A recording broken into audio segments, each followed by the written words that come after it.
여러분 안녕하세요. 김시습의 이생규장전 이번 시험 범위 직전 보강용 영상을 찍습니다. 여러분 이 영상을요 시험 전날에 빠르게 보시면 돼요. 자, 이게 직전 보강 영상이기 때문에 영상 길이가 길어지면 너희가 부담이 되죠. 그래서 굉장히 속도를 빠르게 하겠습니다. 하지만 중요한 것은 빠르게 한다고 해도 선생님이 중요한 이야기는 시험에 나올 수 있는 건 전부 다 이야기할 거기 때문에 너희가 굉장히 집중해서 보셔야 돼요. 자, 김시습의 이생규장전 이 작품에 시험 문제 한 5문제 정도 예상을 하고 있고요. 그 중에 하나는 이 글의 갈래인 서사 갈래, 갈래의 특징에 대해서 하나가 나올 거기 때문에 자, 우리 교과서에 있는 부분으로 좀 빠르게 보겠습니다. 자, 우리가 문학을 4분법으로 나누죠. 큰 갈래가 뭐죠? 서정, 서사, 극, 교술. 자, 이렇게 크게 묶는 것을 큰 갈래, 상위 갈래라고 합니다. 자, 그러면 서정 갈래. 자, 지난번 다 배웠지요? 서정 갈래의 하위 갈래. 하위 갈래는 이제 구체적인 예시들인데 우리가 흔히 말하는 시입니다. 이제 고전시 전체와 현대시라고 시고요. 자, 서사 갈래는 고전 소설, 현대 소설, 주로 소설이 서사 갈래고요. 극은 연극의 대본 또는 영화나 드라마의 대본처럼 연기자들이 이제 배우들이 어떤 대화나 행동을 보여주기 방식으로 보여주는 것의 대본인데요. 연극의 대본은 희고 영화나 드라마의 대본은 시나리오라고 합니다. 자, 교술은 이제 문학에서 유일하게 실제 사실을 기록하고 거기서 얻은 깨달음을 이야기하는 게 교술인데요. 우리가 대표적으로 수필, 일기, 기행문처럼 실제 경험을 말하고 거기서 얻은 깨달음 같은 걸 이야기하는 게 교술 갈래입니다. 자, 우리 이번 시험 범위 중에서 시와 소설이 있지요. 자, 그러면 서정 갈래의 특징은 정서를 압축적이고 함축적으로 표현하는 게 서정 갈래의 큰 특징이었고, 두 번째 특징이 바로 다른 문학 갈래와 다르게 리듬감, 운율이 있다. 자, 이런 것들이 서정 갈래의 특징이었습니다. 자, 이번 이생규장전은 소설이기 때문에 서사 갈래인데요. 서사 갈래는 뭐냐면 스토리가 있는 겁니다. 자, 우리가 서사적이다라고 하면 어떤 줄거리가 발단, 전개, 위기, 절정, 결말 이런 식으로 배웠죠. 갈등이 등장을 하고 심화되고 갈등이 해소되는 이런 구조로 이야기가 전달되는 것을 서사가 또 다른 말로 우리가 시간의 흐름에 따라 이야기가 전달된다라는 거거든요.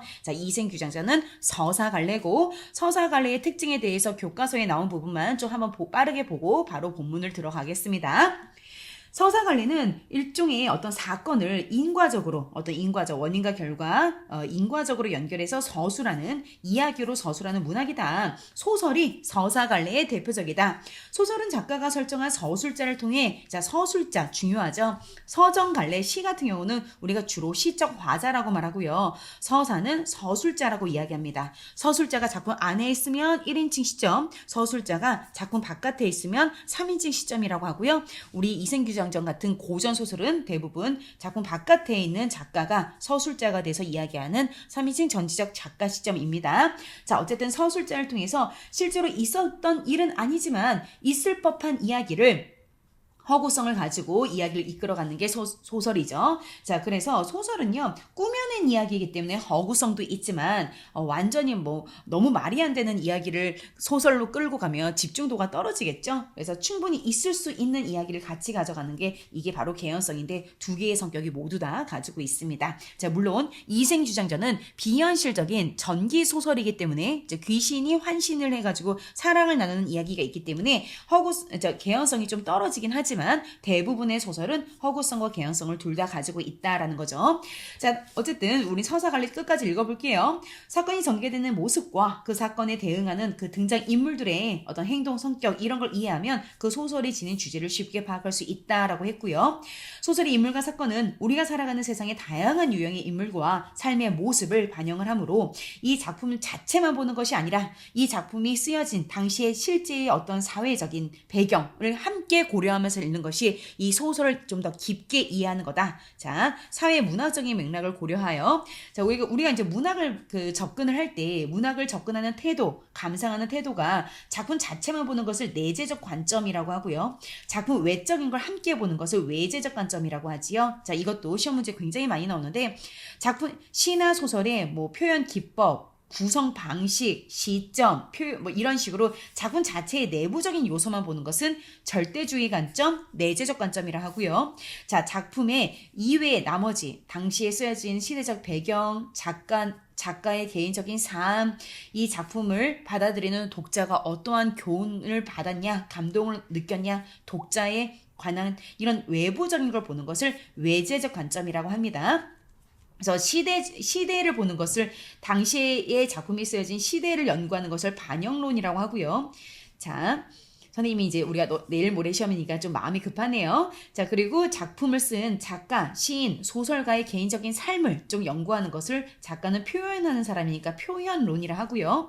이 작품을 받아들이는 독자가 어떠한 감동을 얻었냐, 깨달음을 얻었냐, 이 작품을 읽은 나에게 어떤 것을 주었느냐라는 독자에게 준 영향을, 그런 측면을 연구하는 부분은 독자 효용론 또는 수용론이라고도 합니다. 효용론, 수용론. 자, 어쨌든 작품을, 문학이죠. 문학을 바라보는 태도, 관점, 문학을 감상하는 방식이 크게 내재와 외재적인 관점이 있는데요. 이렇게 작품 자체만 딱 보는 것이 아니라 사회적, 문화적 맥락을 함께 고려하는 것은 외재적 관점이다라는 걸 알 수 있습니다. 자, 그 다음에 여기까지 볼게요. 문학작품의 감상과批평이라고 하면 이게 이제 무슨 내용이냐면, 문학작품을 시나 소설 같은 걸 우리가 읽을 때 소극적으로 내용만 보지 말고 되게 적극적으로 보자라는 겁니다. 적극적, 주체적으로 우리가 문학을 감상하자라고 하는데요. 뭐 예를 들면은 독자가 작품을 읽으면서 작품에 적극적으로 공감할 수도 있죠. 이제 공간적인 감상. 어떨 때는 무조건 공감만 해야 돼? 아니야. 어떤 문학을 바라보면서 우리가 이건 좀 아닌데, 이거는 이런 부분에 좀 문제가 있을 수 있는데, 나는 이렇게 생각하지 않는데, 나는 작가와 생각이 다른데, 이렇게 비판적인 감상을 할 수도 있고요. 또 세 번째는 이 작품에 쓰여진 어떤 기본적인 이야기를 중심으로 해서 좀 더 다양한, 독자가 정말 다양한 상상을 또 할 수 있습니다. 그런 건 창의적 감상이라고 하죠. 이렇게 다양한 감상을 하는 것이, 그러니까 무조건 공감하는 것이 아니라 때로는 비판도 해보고, 때로는 창의적으로 다양한 어떤 상상도 해보고, 자, 이런 것들이 굉장히 적극적이고 주체적인 태도로 문학을 감상하는 태도다라는 거죠. 자, 여기 다시 한번 정리되어 있지요. 문학작품의 감상은 공감적 감상, 비판적 감상, 창의적 감상, 이렇게 다양한 감상을 하는 것이 좋다라고 했고, 비평이라는 것은 어떤 근거를 토대로 해서 문학작품을 감상하는 그런 태도, 그런 활동을 비평이라고 합니다. 됐지요? 자, 그래서 어쨌든 서사갈래는 서사갈래의 특징을 한번 읽어봤고요. 자, 우리 시험 범위인 이생규장전도 좀 빠르게 할게요. 선생님 목소리가 너무 빠르면 느린 배속으로 보시면 되고요. 너희가 이생규장전은 이미 학교, 학원에서도 여러 번 봤기 때문에 이게 총 복습이기 때문에 시간이 너무 없는 사람은 오히려 1.2에서 1.5배속으로 빠르게 보면 이 영상을 굉장히 빠르게 복습할 수 있습니다. 자, 김시습이 썼고요. 자, 이생규장전 제목 굉장히 중요하죠. 이생 남자 주인공이야. 사람 이름은 아니고 이시성을 가진 서생이란 뜻인데, 이생이라는 남자 주인공이 넘보다는 뜻이고, 담장을 넘보다, 그러니까 맨 첫 번째의 만남이죠. 이 글은 세 번의 만남과 세 번의 이별이 이렇게 반복되는 구조인데요. 이 제목의 특징은 첫 번째 남자 주인공인 이생이 최연이라는 이 여자를 담장 너머로 처음 엿보고 사랑에 빠진 그 이야기 속에서 제목이 나왔습니다. 자, 작품 기간 싹 다 암기해야 돼요. 지금 우리가 내신을 준비하는 거기 때문에 내신은 수능 스타일의 어떤 거시적인 문제도 나오지만 정말 내신 스타일로 디테일한 아주 작은 세부 내용의 일치 불일치 문제를 반드시 묻기 때문에 작은 것들도 암기하면서 들어가야 됩니다. 자, 일단 국문소설이다. 국어로 썼다. 국문소설이란 함정이 자주 나오는데요. 이생규장전은 한문으로 쓴 소설이다. 암기하세요. 그래서 국문소설이다 하면 틀리다고 잡아내주세요. 전기다. 이 전기 일렉트릭 전기 아닙니다. 전기라는 뜻은 기이한, 신기하고 기이한 이야기를 전한다라고 해서 좀 판타시스러운 비현실적인 내용이 있을 때 전기 소설인데, 이 여자가 나중에 죽어서 귀신으로 나타나거든요. 환신을 한다. 전기 소설이네요. 전기적, 낭만적. 그리고 좀 특이한 게요. 예전에 쓴 고전 소설은 열의 9은 해피엔딩으로 끝나거든요. 뭐 권성징악, 착한 사람은 복받고 나쁜 사람은 벌받고, 결국에는 어떤 어떤 착하게 살았던 주인공은 결국 행복한 결말이 많이 됩니다. 근데 이생규장전은 좀 특이하게 아주 그 당시에 문학성 높게 평가받는데요. 다른 고전 소설과 다르게 비극적인 결말, 이 남자 주인공 여자 주인공은 결국엔 헤어지거든요. 영원한 어떤 이별을 합니다. 그래서 비극적인 결말이기 때문에 대부분 고전 소설처럼 행복한 결말이다, 권성징악적 결말이다, 틀립니다. 자, 전지적 작가 시점 3인칭 전지적 작가 시점 너무 기니까 3인칭을 보통 빼고 말을 하는데요. 자, 3인칭 전지적 작가 시점 이제 이렇게 소설이 있으면 3인칭은 작품 바깥에 있는 서술자 작가가 작품 안에 있는 등장인물과 상황에 대해서 묘사를 하는데 그게 이제 3인칭인데 3인칭 중에서도 전지적 작가 시점은 작가가 전지전능한 신과 같아서 이 신과 같아서 인물들의 모든 속마음도 다 꿰뚫어보고 이야기할 수 있고요. 인물들의 어떤 속마음뿐 아니라 전체적인 이 소설에서 진행되는 상황까지도 신과 같은 존재이기 때문에 모든 것을 내면까지 다 서술할 수 있다. 3인칭 전지적 작가 시점이다. 우리나라의 고전 소설은 거의 99.9% 전지적 작가 시점이니까 만약에 시험 문제에 작품의 내부에 있는 서술자가 이끌어간다? 틀리고요. 작품 내부에 있는 등장인물이 서술자다? 그 말도 당연히 틀립니다. 작품 바깥에 있는 외부에 있는 서술자가 이야기를 이끌어가는 게 맞습니다. 자, 다시 돌아옵시다. 자, 외우면서 들어가셔야 돼요. 죽음을 초월한 남녀간의 애절한 사랑 주제이고요. 만남과 이별을 3번 이상 반복하는 구조이고 이 부분이 좀 어려운데요. 이게 이제 금오신화 김시습이 사실은 이제 이게 이생규장전이 남녀간의 어떤 애정, 사랑과 이별을 노래가 아니죠. 서술한 소설인 것 같지만 사실 이제 김시습이라는 사람은 단종의 폐위에 반대를 했던 정치적인 어떤 이유 때문에 이 소설을 쓴 배경이 있습니다. 그래서 그런 배경이 있기 때문에 현실의 제도, 그 당시에 이제 단종이라는 왕이 세조에 의해서 왕위를 찬탈당해서 왕위를 뺏겼어. 근데 김시습은 기존의 왕조였던 단종의 편에 있었던 사람이기 때문에 당시의 어떤 시대 정치 상황은 굉장히 분노를 하고 있었어요. 그것을 대놓고 말할 수는 없으니까 이 금오시나 이생규장전 같은 소설을 통해서 굉장히 돌려서 말을 했거든요. 이 소설 보면 나중에 이생이란 남자 주인공이 죽은 최여인에게 끝까지 의리를 지키기 위해서 결혼하지 않고 살다가 같이 따라 어떻게 보면 죽게 되는 같이 생을 마감하게 되는 그런 의리를 지키는 이야기로 끝나는 것은 당시에 정치적으로 단종이라는 왕에게 끝까지 의리를 지키고 싶었던 이 김시습의 마음을 우회적으로 표현했다라는 부분이 있습니다. 자, 그래서 이 특징 두 번째도 아셔야 돼요. 현실의 어떤 제도, 전쟁, 운명 이런 것들과 대결하는 또는 저항 의지가 드러나 있다라고 하면 너희가 이게 그냥 러브 스토리인데 왜 저항 의지가 있지? 라고 생각할 수 있는데 어떤 대결하려는 인간의 의지, 비판 의식 또는 뭐 중간에 뒤에 보면 일종의 어떤 사회에 대한 비판 의식이 있다, 저항 의지가 있다라고 하면 그 부분이 일부 맞습니다. 자, 시를 삽입했다. 자, 소설인데 중간에 시가 삽입돼 있는데 그것은 시험의 1순위예요. 시를 삽입했는데 그게 어떤 효과가 있느냐? 정서와 주제를 강조하고 앞으로 일어날 사건을 뭔가 암시하는 것도 있고 내용을 좀 정서를 요약하는 것도 있고요. 그리고 산문 속에 운문이 뿅 들어가면 글의 단조로움을 피할 수 있다. 다시 한번 말씀을 드릴게요. 자, 죽은 여인과 사랑을 다룬다는 점에서 뭐라고 했죠? 기이한 이야기를 전한다. 전개적이다. 다소 좀 비현실적인 부분이 있다. 꽤 많이 있다. 자, 이 줄거리는 너희가 한번 보시면 되고요. 자, 김시습의 이생규장전 전문이 다 나온 건 아니기 때문에 우리 교과서에 있는 부분으로 한번 봅시다. 자, 3번의 이 만남과 3번의 이별 암기를 좀 해 두셔야 됩니다. 첫 번째는 제목처럼 담장 너머로 처음으로 이생이 최여인을 바라보고 사랑에 빠졌죠. 그런데 이제 남자 주인공의 아버지가 반대합니다. 이게 조심하셔야 돼요. 디테일 챙기세요. 여자 주인공, 남자 주인공의 부모가 양쪽 다 반대한 건 아니고요. 이 남자 주인공의 아버지가 공부하는데 왜 연애를 하느냐 하면서 이 만남을 반대해가지고 아들인 이생이 그 지방으로 이렇게 쫓아내는 부분이 있습니다. 그래서 남자 주인공의 아버지가 부모가 반대해서 일단 헤어지거든요. 자, 두 번째는 근데 이제 최여인이 이제 남자친구 이생과 헤어지면서 너무 많이 아파. 그러니까 최여인의 부모가 딸을 살리기 위해서 도와주기 위해서 이제 나서서 남자 주인공의 아버지를 좀 같이 설득을 해서 다시 만나게 됩니다. 그러니까 오히려 최여인의 부모는 좀 도와주려고 하죠. 딸의 사랑을 도와주려고 해서 결국엔 다시 결혼을 하죠. 다시 만나서 결혼을 하게 됩니다. 하지만 이제 두 번째 이별은 역사 속의 실제의 어떤 그 역사를 제시하면서 여기 부분은 좀 사실성을 좀 주고 있는데, 그러니까 실제 있었던 사실이라기보다는 사실 같은 느낌을 주기 위해서 홍건적의 난 이런 실제의 어떤 그 역사의 배경을 집어넣었죠.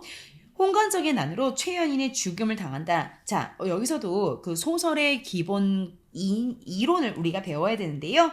소설에 등장하는 갈등의 유형이 꼭 두 가지가 있습니다. 자기 혼자만 갈등하는 거, 마음속으로 혼자 갈등하는 건 내적 갈등이고요. 겉으로 보이는 것이 외적 갈등인데요. 이 외적 갈등에는 또 뭐가 있냐면 개인과 개인의 갈등, 그러니까 사람과 사람의 갈등이 있고, 개인과 사회의 갈등이 있고, 개인과 어떤 운명의 갈등이 있습니다. 자, 그런데 이 소설은요, 개인과 개인의 갈등도 있죠. 어느 부분, 이생은 사랑을 하고 싶은데 아버지가 반대해서 그 부분은 개인과 개인의 갈등이라 볼 수 있어. 아버지의 결혼 반대. 자, 그 다음에 개인과 사회의 갈등이 가장 주된 갈등인데, 홍건적의 난이라는 어떤 전쟁 때문에 죽었죠. 주인공이 죽었죠. 이런 거는 개인과 사회의 갈등 또는 대결이라고 합니다. 사회와의 대결에서 이제 이 개인이 죽음을 당한 거죠.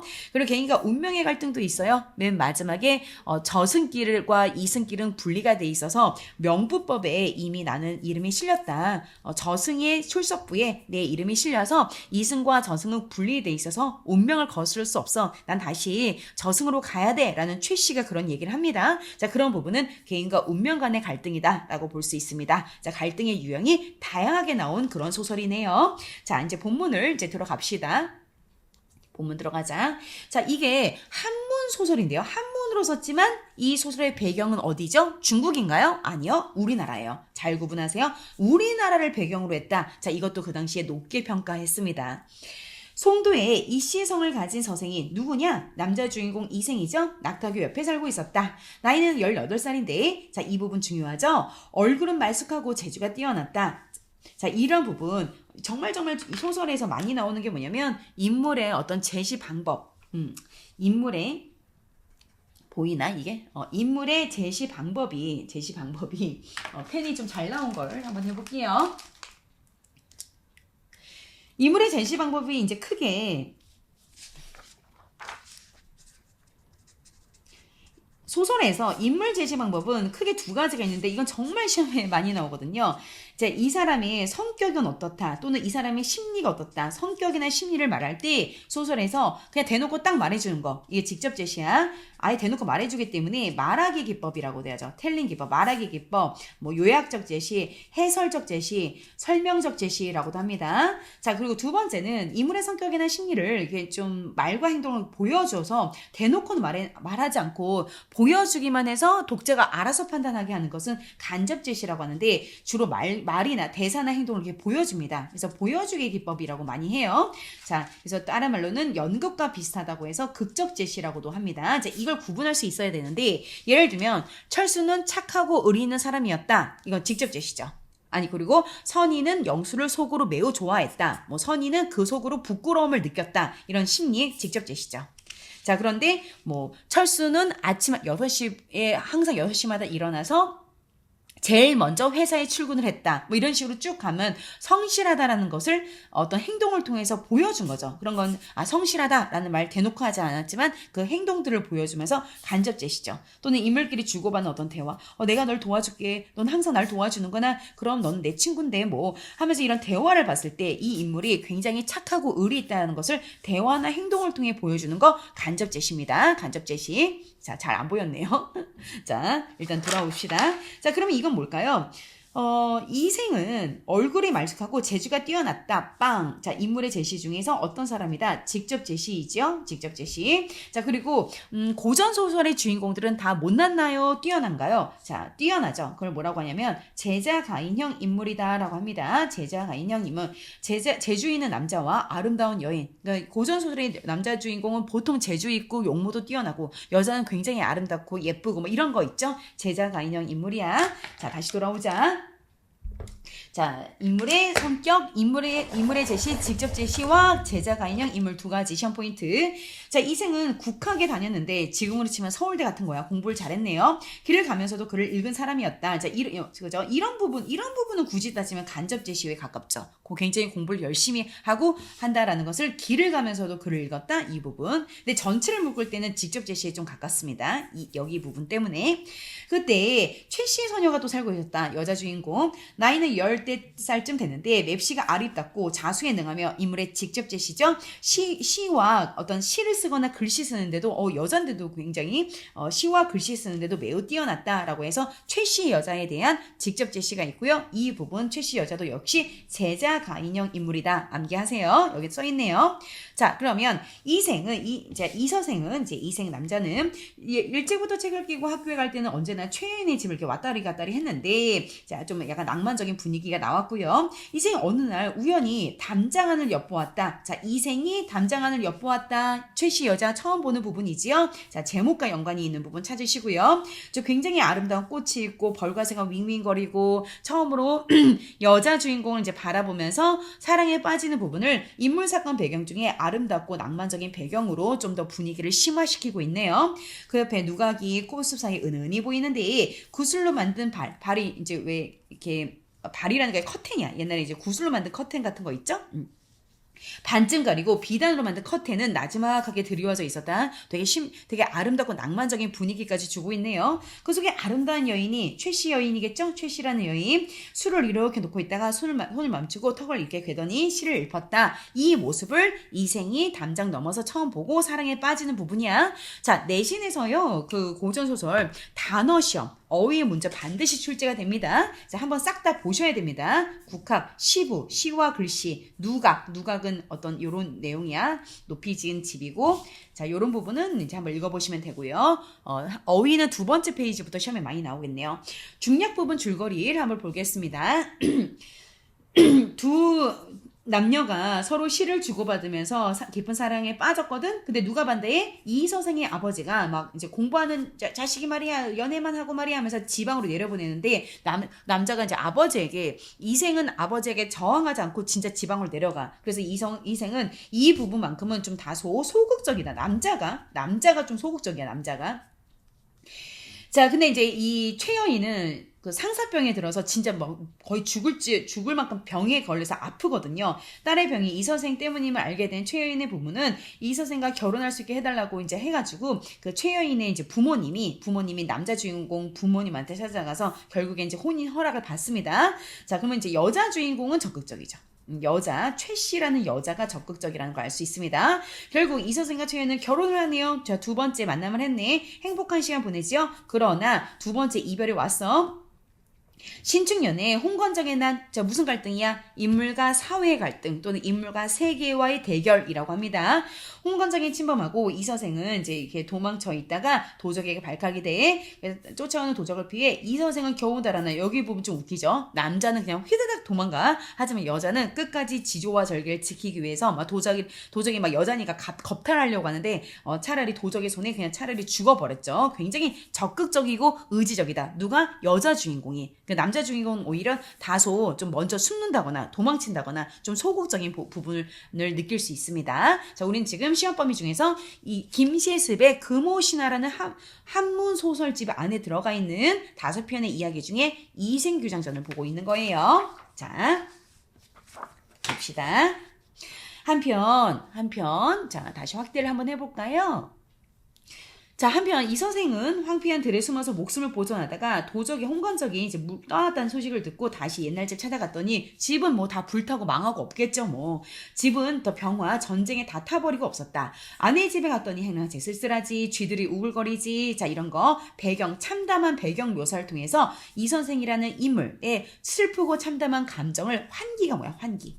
내보내는 게 아니라 불러들인다는 뜻이야. 슬프고 쓸쓸한 배경을 통해서 인물의 쓸쓸한 감정을 더 불러일으키고 강조하는 효과가 있어. 네, 여기뿐이었다. 그는 슬픔을 이기지 못해 누각에 올라가서 눈물을 거들고 한숨을 쉬면서 지난날 막 떠올리는 거야. 아, 전쟁이 터지기 전엔 내가 아내랑 정말 행복했었는데 근데 지금은 다 그게 뭐 같아? 한바탕 꿈과 같아. 너무 허무하게 느껴져. 자, 얘들아, 한자성어 꼭 나온다. 이 글에 한자성어 여러 개 나오는데 선생님 생각엔 이번 시험에서 무조건 한자성어 하나는 나오니까 꼭 보세요. 자, 그 모든 행복했던 시간이 한바탕 꿈과 같이 느껴진다. 일장춘몽, 꿈 몽자죠.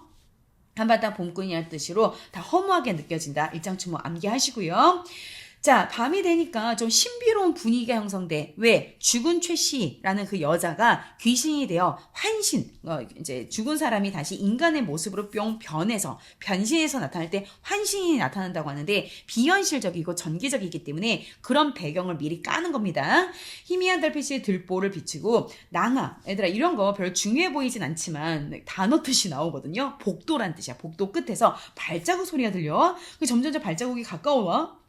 살펴보니 사랑하는 아내가 거기에 있었다. 자, 가장 굉장히 귀신이 나타난 거기 때문에 전개적 요소 강하게 느껴지네요. 자, 이 부분도 많이 물어보는데 남자는 이 여자가 죽은 걸 알아 몰라. 알고 있어. 알고 있는데도 너무 사랑하는 부인이 나타나니까 그러니까 죽은 사람이 다시 나타난 걸 알고 있는데도 그냥 바로 말을 건네는 거야. 그러니까 여기에서 이제 문제가 이생은 최 씨가 아내가 죽었는지 전혀 몰랐다.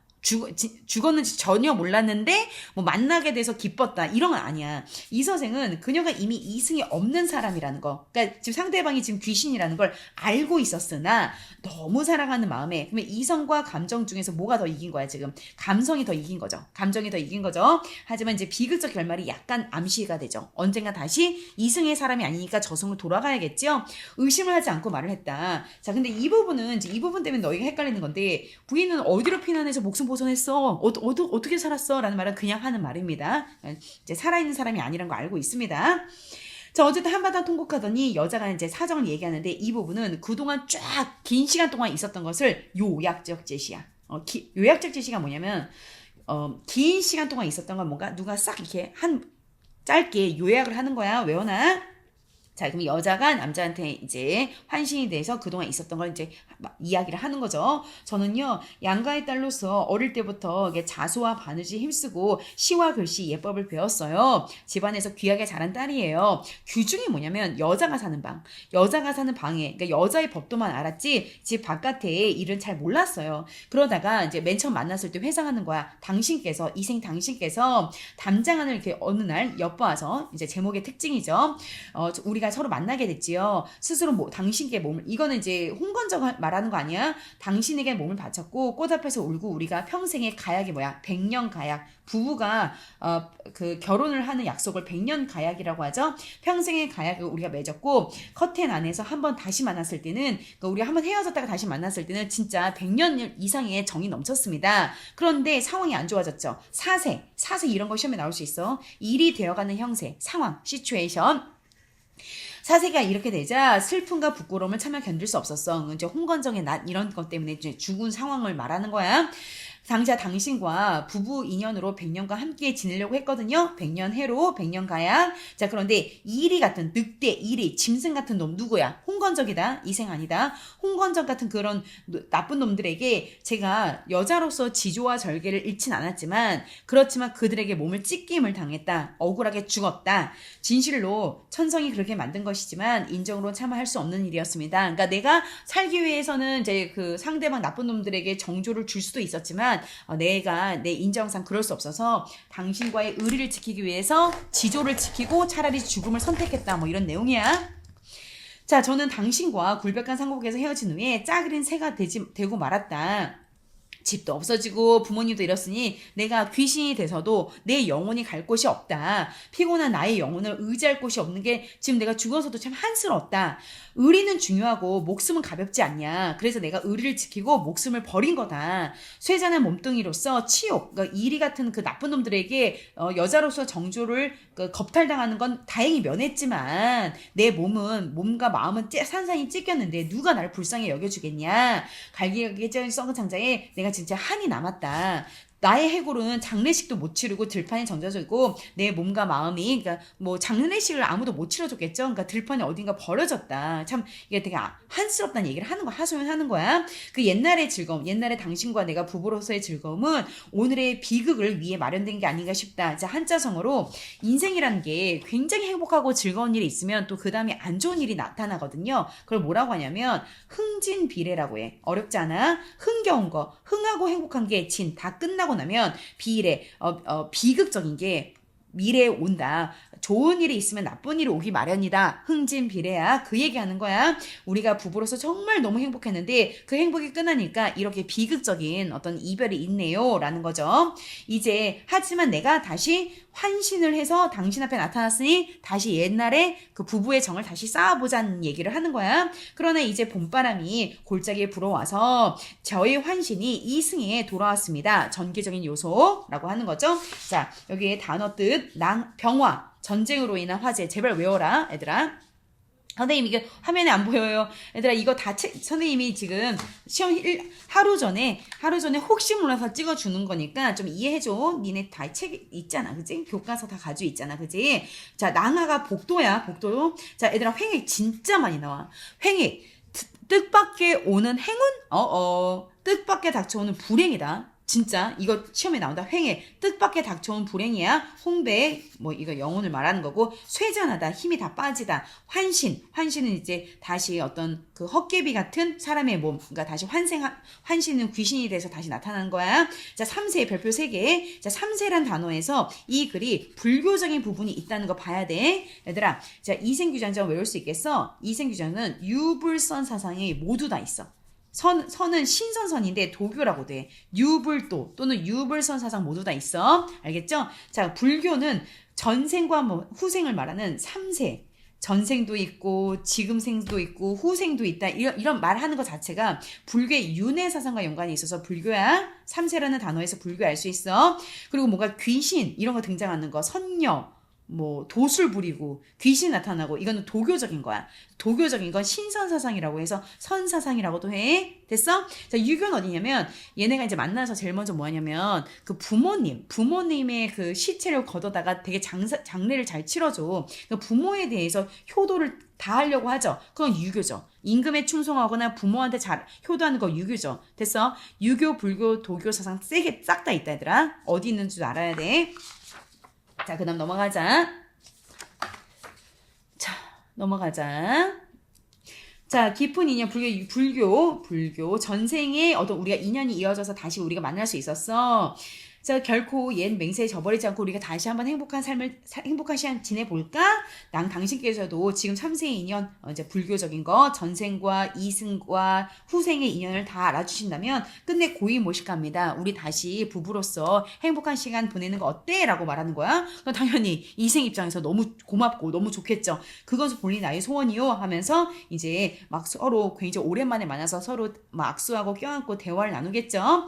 자, 즐겁게 그동안의 이야기 막 썰을 푸는 거야. 이윽고 이야기가 가산. 자, 집안의 재산, 전쟁이 터지면서 집안의 재산은 뭐 어떻게 됐냐 이런 얘기를 하겠지. 그러니까 이제 뭐라고 말하냐면 조금들 잃지 않고 어느 산골짜기에 묻어두었습니다. 우리 두 집의 부모님 해골은 어디 있어? 하는 수 없이 어느 곳에 버려두었습니다. 이런 대화를 나누면서 이제 그동안 이야기 나누고 그날 밤 하룻밤 부부로서 같이 잠자리를 했겠죠. 지극한 부부의 즐거움은 옛날과 같았다. 행복했다. 마치 첫날 밤처럼 행복했다. 자, 한자성어로 부부간의 어떤 부부간의 어떤 그 사랑, 정을 나누다. 운우지정. 구름과 비 사이의 정이다라고 해서 부부의 정을 운우지정이라고 해. 외워놔. 됐죠? 운우지정. 자, 그 다음에 이제 하룻밤 같이 자고 나서 다음날 여인은 이서생 이제 부부가 함께 가서 이제 부모님, 그러니까 이거 조심해야 돼. 누구 시체를 걷어두는 것도 구분 잘해라. 맨 끝에는 최여인 본인의 시체를 이제 이생에 걷어두는데 지금은 처음에 간 것은 부모님이 매장된 곳을 가서 다시 장례식을 치러주는 거야. 거기에는 금과 은 몇 덩이의 가산, 아까 집안의 재산이 있었고 양쪽 집의 부모의 해고를 잘 걷어서 금과 은을 재물 팔아서 오가산 부산이라는 이제 좋은 곳에 합장이 뭐냐면 이 합장이라는 게 이 합장이 아니다 얘들아. 나무와 부탑을 합장이 아니라 흩어져 있는 부모님의 그 시체를 잘 걷어서 다 함께 무덤에 함께 모시는 걸 합장이라고 해. 제사를 잘 지내서 모든 예절을 마쳤다. 이거 유교 불교 도교 중에 뭐야? 유교지 유교. 됐어? 넘어가.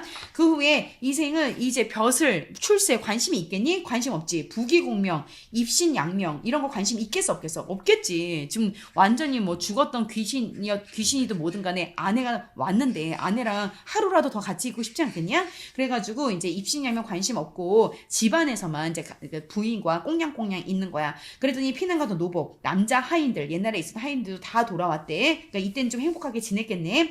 인간 속세에 벼슬 뭐 정치 이거 다 잊어버리고 친척과 손님의 기룡사 뭐 다른 친척이 뭐 결혼한다 장례식한다 그런데 아예 가질 않았대. 그러니까 집안에서 그냥 아내랑만 지낸 거야. 자, 지금 선생님이 이거 영상 찍는 게 오후 3, 4시인데도 바깥에서 새가 막 울고 있네. 마치 아침 같네, 아침. 문을 닫고 나가지 않았다라는 거. 두문불출. 집안에서 두문불출 외워야 돼. 아내와 함께 시를 주고받고 막 서로 이렇게 행복하게 지낸 거야. 자, 근데 이게 오래 갈까? 오래 가지 않겠지. 3번째 영원한 이별이 오겠지. 자, 이 여자는 진짜 이승이 살아있는 여자가 아니기 때문이죠. 몇 년을 그렇게 지냈대. 몇 년. 그래도 몇 년 지냈네. 어느 날 여인이 이제 이별을 고하는 거야. 이제 저승으로 진짜 가야 될 때가 된 거야.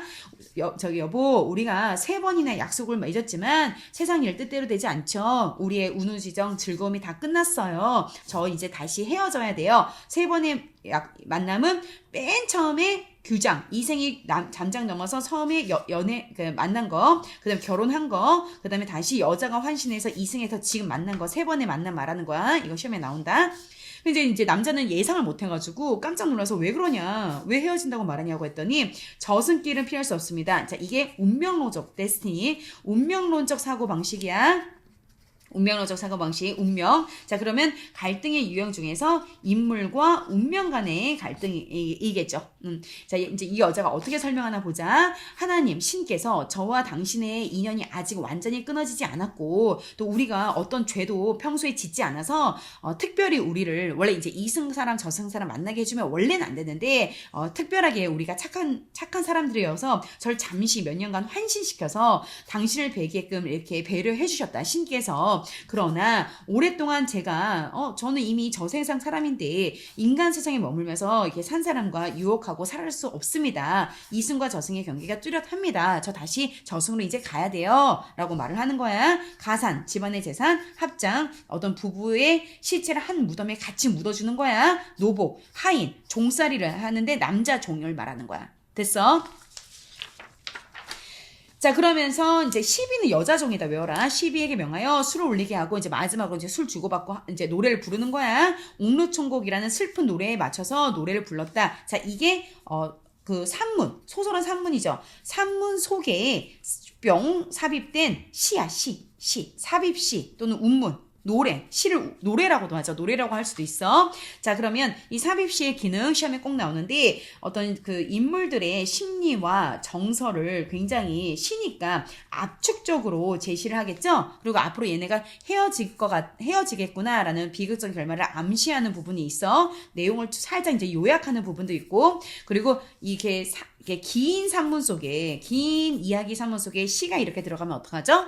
이게 좀 길게 이어지는 지루할 뻔하다가 시가 들어가면 지루하지 않겠죠. 그래서 산문 속에 운문을 삽입함으로써 글의 단조로움을 피할 수 있다. 외워라. 단조로움을 피할 수 있다. 좀 재밌다. 요 정도. 자, 이제 이런 도적에 빌려와서 싸움터에서 홍건정의 나에서 원앙은 이제 이 선생과 여인을 말하는 거야. 우리가 짝꿍을 잃었네. 하소연할 곳이 없네. 슬프다. 감정의 직접 제시. 나의 몸은 무산선녀가 될 수 없고, 중국 고사 인용한 건데 중국 옛날 이야기 속에서 무산선녀라고 어떤 이런 이야기가 있어. 그래서 얘네들도 중국 다른 그 이야기 속의 주인공이 이제 무산선녀가 돼서 죽어서도 다시 비나 구름이 돼서 나타났다. 근데 본인은 그렇게 할 수 없다. 우리는 영원히 무산선녀와 다르게 이제 지금 헤어지면 못 만난다는 얘기를 하는 거야. 깨진 거울 갈라지는, 이거 시험에 많이 나오는데 이미 거울이 깨졌어. 근데 또 갈라져. 뭐야? 얘네 만남과 이별 한 번 했어, 여러 번 했어? 여러 번 했지. 그러니까 예전에 한 번 헤어졌다가 다시 만났는데 이번엔 또 헤어져야 되지. 그 얘기하는 거야. 이미 깨졌다 잊었던 겨울 다시 만났는데 그게 또 갈라지네. 그 얘기하는 거야. 저승과 이승 사이가 소식조차 막힐이라 하면서 여기서 그 어떤 수능형 응용 문제 나올 수 있어. 이별을 그러니까 죽음으로 인해서 이별을 했을 때 이승과 저승의 단절로 보면 이승과 저승의 연결로 보면 극복하는 시고, 다른 시에서 사랑하는 사람이 죽었는데 끝까지 어떤 그 이승과 저승을 단절로 보면 뭐 하늘과 땅 사이가 너무 넓구나 뭐 이런 식으로 끝나면 얘와 비슷한 거야. 이승과 저승을 다시 만날 수 있는 연결로 보지 않고 단절로 봤기 때문에 비극적으로 그냥 끝나는 거야. 자, 다시 보자.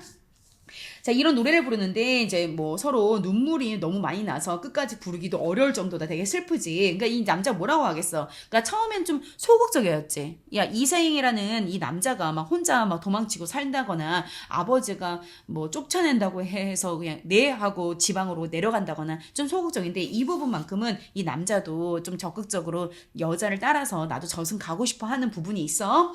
나도 차라리 부인과 함께 황천 저승으로 갔으면 하고, 내가 혼자 살아서 무엇하러.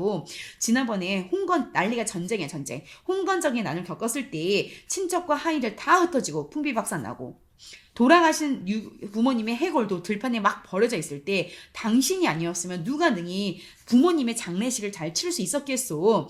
옛사람 말에 부모님 살아계실 때는 예절로 섬기고 돌아가신 후에는 장례식을 잘 치러서 부모님께 효도해야 된다, 이런 말이 있는데 나는 못했는데 당신 부인 당신 덕분에 내가 효도를 지킬 수 있었소. 자, 이런 유교적인 거죠. 그러니까 이 모든 것을 부인이 모두 다 해줘서 난 부인이 너무 사랑스럽고 고맙다 뭐 이런 얘기를 하는 거죠. 그것은 부인이 천성이 순효, 효도한다는 뜻이야. 효도를 잘한다. 인물, 그리고 인정이 두터움 때문이니, 자, 이 부분 인물의 성격 제시, 직접 제시야, 간접 제시야. 자, 이 부분 인물의 성격 직접 제시야, 직접 제시.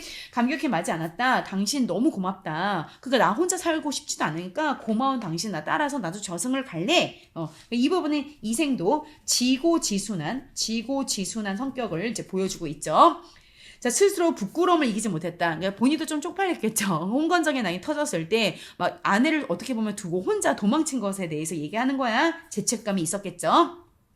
부인은 이승에서 차라리 그러면 내가 따라가든가, 아니면 당신이 이승에서 함께 나랑 오랫동안 살다가 100년 함께 살고 나중에 우리 다 늙어서 그때 함께 저승 가면 안 돼? 라고 이제 말리는 거죠. 가지 말라고 말리는 거죠. 자, 지금 삽입시 노래의 기능, 자, 이거 확대해서 너희가 화면 정지해서 보셔야 돼요. 정서의 기능도 있고 소설에서 어떤 형식의 기능이 있어. 정서는 인물의 어떤 슬픈 감정을 효과적 전달, 인물의 심리 상황에 대해서 정서적인 어떤 여운을 주고, 상황 시이기 때문에 압축과 함축이 되겠죠. 함축적으로 전달해서 낭만적인 분위기도 줘요. 시는 낭만적이니까요. 서사는 사건을 압축하기도 하고, 앞으로 이게 이 시처럼 비극적으로 끝나겠구나, 뭔가 앞으로 이야기를 암시하기도 하고, 소설이라는 서사적 전개 속에 시라는 서정적인 감정을 일으켜서 사건 전개의 단조로움을 탈피할 수 있다. 긴 산문 속에 시가 뿅 이렇게 들어가면서 글의 단조로움을 피할 수 있다. 그래서 이거 꼭 암기해야 된다, 얘들아. 이거 진짜 100% 시험에 나온다, 이거.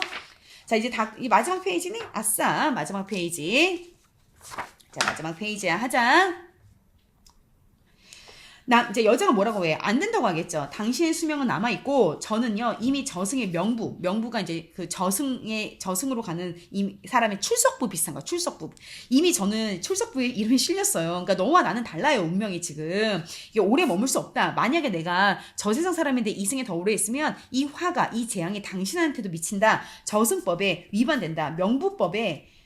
명부법이 위배된다. 큰일 난다. 나 가야 된다. 그렇게 되면 죄가 저한테만 미치는 게 아니라 당신에게도 그 허물, 재앙이 미친다. 당신 큰 죄, 당신에게 뭐 큰 재앙이 있을 수 있다. 그러니까 이제 헤어지자. 다만 마지막 부탁을 하고 있죠. 얘네가 지금 부모님의 해골은 걷어서 장례식을 치렀는데, 이 여자, 최 씨라는 여자가 막 홍건정한테 찢김 당하고 그 장례식은 아직 안 치렀잖아. 그거 부탁하는 거야. 저의 유골이 아직 그곳에, 그 마지막 죽음을 당한 그곳에 흩어져 있으니까, 만약에 당신이 은혜를 베풀어 준다면 저의 해골을 시체를 다 걷어서 비브랑 맞지 않게 좀 무덤으로 장례식 좀 해줄래? 라고 한 거야. 그러니까 이제 그리고 안녕히 계세요 하고 헤어진 거죠. 영원한 이별, 비극적 결말. 이 선생은 아내가 말한 대로 그녀 해골을 거두어 부모님 무덤 곁에 이렇게 장례식 치러줬고, 그 후에 이 선생도 마음에 병이 얻은 거야. 그죠? 병이 나서, 그러니까 자살한 건 아니고요. 자결한 건 아니다. 아내를 너무 보고 싶어서 마음에 상사병이 나서 한 2-3달 만에 이 남자도 죽었대. 비극적인 결말. 말. 그래서 지고지순한. 초반부에는 좀 이 남자가 소극적이고 혼자 도망치는 좀 죄책감을 불러일으키는 듯한 행동을 했지만 여기에서는 지고지순한 남자의 모습, 의리를 지키는 모습이 나온 거야.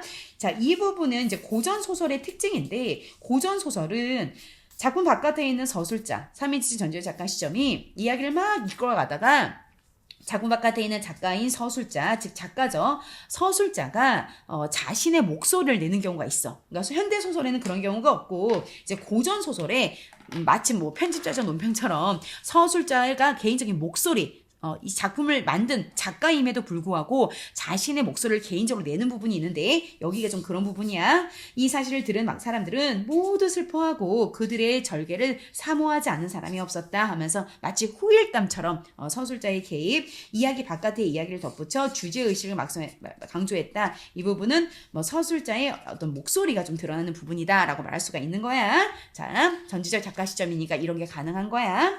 자, 명부 어떤 이제 이름표, 어떤 뭐 이름, 주소 이런 것들을 쭉 적은 출석부 같은 거야. 자, 그다음에 세 번째 만남의 이별을 여기 따라와 있네. 자, 죽은 최연인이 환신해가지고 도교적으로 환신해서 만났는데 이승과 저승 가르는 명부 법칙 때문에 이제 결국 돌아갔다라는 거죠. 자, 이 OX 한번 해보시면 되겠고요. 자, 이제 다 끝났네. 자, 학습활동 내신은요. 학습활동 반드시 나오니까 너희가 이거 보면 쉽게 느껴져서 이렇게 보통 제끼는 경우가 많은데 절대 그러시면 안 돼요.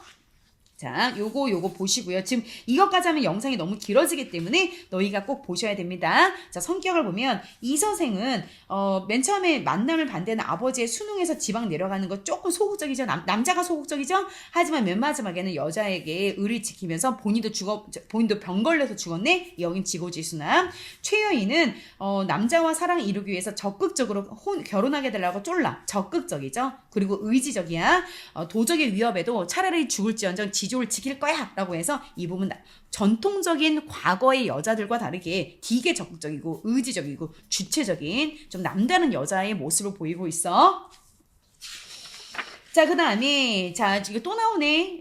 삽입시, 그러니까 이유라고 하면, 이 삽입된 시, 노래가 시다, 시, 서정갈래에, 산문에 서정갈래가 들어가 버렸네.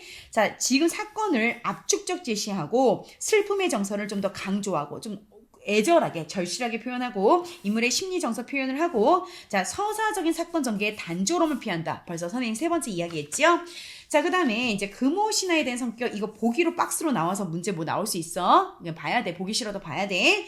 자, 한국 소설의 출발점이다. 금오신화는 우리나라 최초의 국문이야 한문이야? 한문으로 썼어. 하지만 배경은 우리나라야. 배경은 우리나라 배경으로 우리는 우리나라 사람을 우리나라 배경 우리나라 사람이야. 알겠죠? 그래서 이제 우리나라의 어떤 이런 걸 드러낸다. 금오신화라는 이 책 안에 금오신화 책 안에 뭐 이런 비현실적 금오신화에 있는 5개의 소설의 특징은 다 전기 소설. 약간 판타지스러워.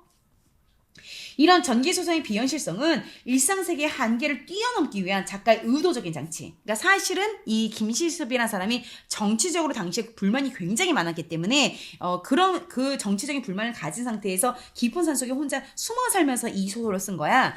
그러다 보니까 또 더 비현실적인 얘기를 많이 한 거야. 남녀 간의 자유분방한 애정 표현, 사회에 대한 문제의식, 비판 이런 것들이 은근히 우회적으로 남아있어. 됐지? 자, 이거 싹 다 여기도 외우고. 자, 작품의 정기적인 요소라고 하는 거는 이제 환신을 해서 사랑을 나눈다. 재밌지, 그러면. 작품에서 어떤 역할에. 그리고 뭐야. 주제를 왜 효과적 표현하냐면, 그냥 살아있는 사람이 사랑한다. 그럼 약하게 느껴지는데, 이 소설의 주제는 죽음을 초월한 사랑이야. 그러니까 훨씬 더 이 전기적인 내용이 주제 강조하겠지. 자, 삶과 죽음의 세계를 뛰어넘는다. 그래서 굉장히 감동적인 사랑을 강조할 수 있다라고 했고, 얘네들 한번 읽어보시고. 자, 그 다음에 뭐냐. 여기서 선생님이 마지막 페이지에서 좀 하고 싶은 말이 있어서 내가 여기를 굳이 지금 보여주고 있는 건데, 아까 말했지만, 자, 이 부분, 얘들아, 이 부분을 좀 봐야 된다, 얘들아. 이 부분이 갑자기 미리 안 보면 시험 문제에 갑자기 뭐 이 소설이 주제를 드러내면서 현실의 세계에 대한 질서에 대한 저항과 비판의식을 드러낸다고 하면 저항? 비판의식? 이거 뭐 남녀 간의 사랑 이야기인데 웬 저항과 비판의식을 드러낸다고 볼 수 있지? 뭔 말이지? 하고 제낄 수가 있는데 이 전체의 맥락을 한번 보면서 이 말이 맞는 경우가 있으니까 꼭 여기 읽어봐야 돼. 자, 일단 너희가 영상 길어지면 안 볼 것 같아서 우선 마무리할게. 자, 내일 시험 직전 날이죠? 내일 만나자. 안녕.